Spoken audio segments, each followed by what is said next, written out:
Hey everyone, welcome back to my story. So after wrapping up my employment in the Boundary Waters, it was time to move on. It was time to get serious with life and take seriously what I'd had on my heart for all these years. I was going to do it. I was going to move to Colorado. I was going to go be a climber and discover what this world of rock climbing was all about. And I had the perfect climbing partner for it. My best buddy Steve, he was finishing up his senior year in high school, but we had done all sorts of excursions together, and we had checked out Colorado the year before. I had gone skiing. He was a snowboarder. I think he kind of hated the fact that I was a skier, but we definitely had climbing in common with each other, including building climbing. So we started putting together plans to head out there. So we started climbing together again, and I found a connection with this lady from church that she had. Her uncle had some connection to a construction crew that I could work out in Larkspur. So I had a few weeks to kill in Duluth, just trying to figure out how to get out to Colorado. And it's kind of funny. I started hanging out with my friend Nicole again. She had as I had been gone on all these trips, she had moved into my house and sort of took over my role as the oldest sibling. I had 4 younger brothers and sisters, and I remember feeling kind of transplanted when I got back from the Boundary Waters. But we were still friends, but we kind of felt almost more like siblings at the time, hanging out a lot. And I started hanging out with my buddy Steve as well. And Steve and I started making plans for Colorado and started getting back into our climbing thing. It felt good to get some use on the climbing gear again. Steve was a great guy for me to hang out with. He was one of the few guys that I feel like I could relate with, or that could relate with me. We both had grown up in like kind of conservative Christian homes, but we both sort of rebelled against the Christian status quo and the whole religion thing. I think that there was a reason that we both enjoyed sort of like breaking the rules, and he was one of the rare, like, authentic people that I felt like I could just really be myself around. And Nicole was the other person that was like that for me. I could just, I couldn't be myself around a lot of people. I always felt like I had some sort of front to put on, or some sort of facade, but I felt, the most free to be myself around these two. So I really enjoyed Steve, and I knew it was going to work out great moving out to Colorado with him. And so we started getting back into our climbing thing and our building climbing. And I remember after one night we were out building climbing like all night, and we did all sorts of new climbs that we'd never done before, including getting on top of the police station, which was kind of exciting and ridiculous. But after wrapping up our night, we stayed up like all night climbing buildings, and we went and got a continental breakfast at the Radisson, which is like this fancy hotel restaurant. And after that, we decided to continue the climbing binge and head up the North Shore, up to Shovel Point to do some climbing. We had a couple buddies up there that were going to be climbing anyways, and so we figured we'd join up with them and see what we could do. So, and Steve's parents were out of town that weekend, so we were just kind of partying and living free. And so anyways, grabbed my climbing gear, and we headed up the North Shore and met up with John and Ryan and started setting up and for a fantastic climbing day. So it was like 80 degrees this day, and perfect weather for Minnesota. Set up one of my favorite climbs on the right side of Shovel Point. It was called Gold Plated. It's this 510 dihedral that just goes right into the lake. Beautiful climb. Set up that one, and then headed over to this other route called Ross's Crack. It's on the tallest part of the cliff, and set up our ropes as usual. And these guys had brought this new belay device that had just been invented. It was called a gree-gree, and it was an auto-locking device. Before that, we had been using passive belay devices. I'd had a stitched plate before that and a figure 8.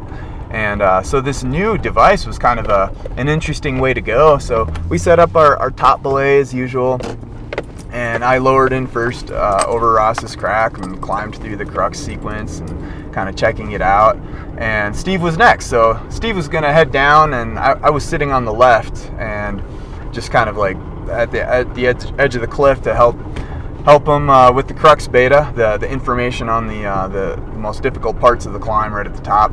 And he got it to about 10 feet down, and suddenly to my right, I heard this grinding noise. And that was weird, but it all happened super fast. And then all of a sudden I heard this snap, and Steve was flying backwards. And as shocking as that is to hear now, is like shocking as it was then. And he fell backwards and disappeared out of sight.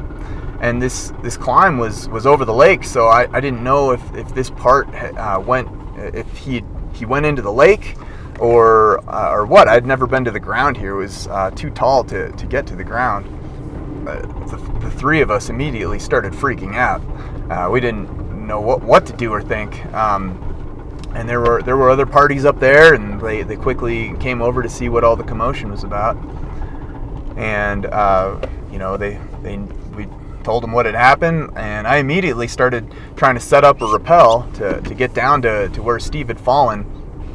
And this lady stopped me. I guess I was in some kind of frenzy, and she told me the rope wasn't going to be long enough to get to the bottom.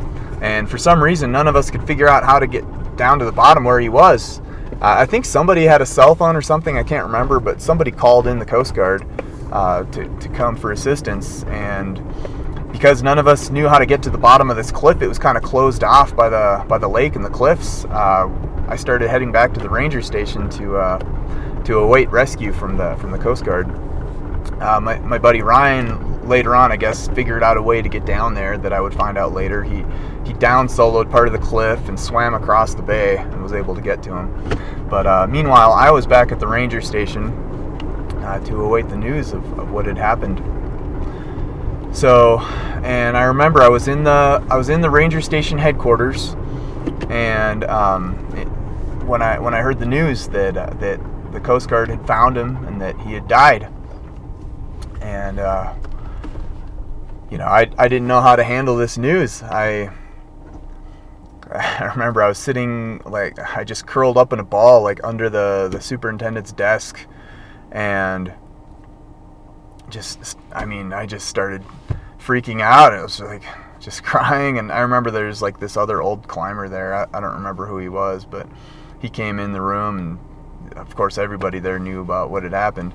And he started trying to console me and tell me like I would probably need counseling or something.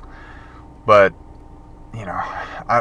it's kind of a blur in my memory now what happened. Eventually my parents and Nicole came up the shore to pick me up. I don't know, it was just very it was very unfamiliar terrain for me. Everything felt ethereal, like I was walking through someone else's life, or like this hadn't really happened.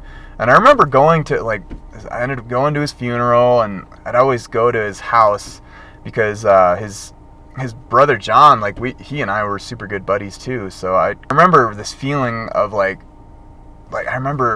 felt like I couldn't be myself. I didn't know how to process what had happened.